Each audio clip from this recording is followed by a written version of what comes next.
एक बार की बात है, गौतम बुद्ध अपने शिष्यों को जिंदगी से जुड़ी अच्छी बुरी चीजों का ज्ञान दे रहे थे। सभी शिष्य उनकी बातों को बहुत ध्यान से सुन रहे थे। उन सभी में एक शिष्य ऐसा था जिसे प्रश्न पूछने की बहुत आदत थी।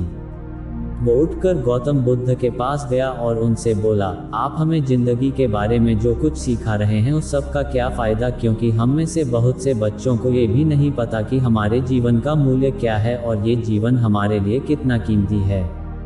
पहले आप हमें ये बताइए कि इस जीवन का मूल्य क्या है। अपने शिष्य की बात सुनकर गौतम बुद्ध अपने कक्ष में गए और एक चमकता हुआ पत्थर का टुकड़ा लेकर आए। वो टुकड़ा उन्होंने अपने शिष्य को दिया और बोले, मैं तुम्हें इस जीवन का मूल्य तब बताऊंगा जब तुम इस पत्थर का सही मूल्य पता लगा कर आओगे।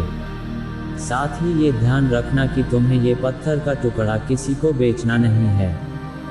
गौतम बुद्ध की बात मानकर वो शिष्य बाजार की तरफ चला गया।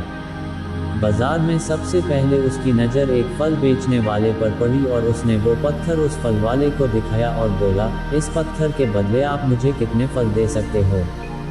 फल वाला बोला, ये पत्थर कुछ खास तो नहीं है, लेकिन फिर भी इसके बदले में तुम्हें 10 केले दे सकता हूँ। वो शिष्य उस पत्थर को लेकर आगे चला गया। फिर उसे एक सब्जी वाला मिला। शिष्य ने उस सब्जी वाले से उस पत्थर की कीमत पूछी। सब्जी वाले ने उस पत्थर को ध्यान से देखा और बोला, इस पत्थर की कीमत के बदले में तुम्हें ज़्यादा से ज़्यादा एक बोरी भरकर सब्जियां दे सकता हूँ। इसके बाद वो शिष्य उस पत्थर को लेकर एक सोने के व्यापारी के पास गया।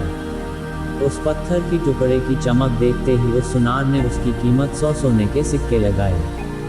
शिष्य ने वो टुकड़ा बेचने से मना किया तो वो सुनार उसके बदले 200 सोने के सिक्के देने को भी राजी हो गया, लेकिन शिष्य ने वो पत्थर नहीं बेचा। इसके बाद वो शिष्य एक हीरों के व्यापारी के पास गया और उनके सामने उसने वो पत्थर के टुकड़े को रख दिया।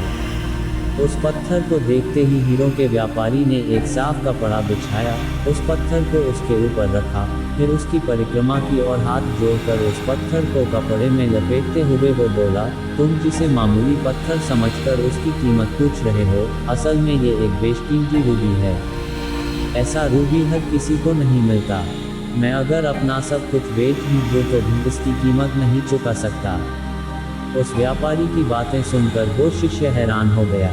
वो दौड़ा दौड़ा सीधा बुद्ध के पास आया और उन्हें उसने जो कुछ भी बाजार में हुआ वो सब बताया। उसकी अचरज भरी बातें सुनकर गौतम बुद्ध बोले, तुम्हारे सवाल का जवाब इस रूबी की कीमत में ही छिपा है। हमारा जीवन भी एक रूबी है। रूबी की तरह ये भी बेशकीमती है, लेकिन हम इस बात को हमेशा नज़रअंदाज करते हैं और अपने जीवन का मूल्य नहीं समझते। हम दूसरों को देखकर और उनके जैसा जीवन जीने की कोशिश में अपने जीवन की कीमत को कम कर देते हैं। हम ये सोचते हैं कि हमारी ज़िंदगी की कीमत वही है जो दूसरे हमें बताते हैं, लेकिन ये बात हमेशा ध्यान रखना कि सामने वाला अपनी हैसियत, बुद्धि और अपनी समझ के हिसाब से तुम्हारी कीमत लगाता है।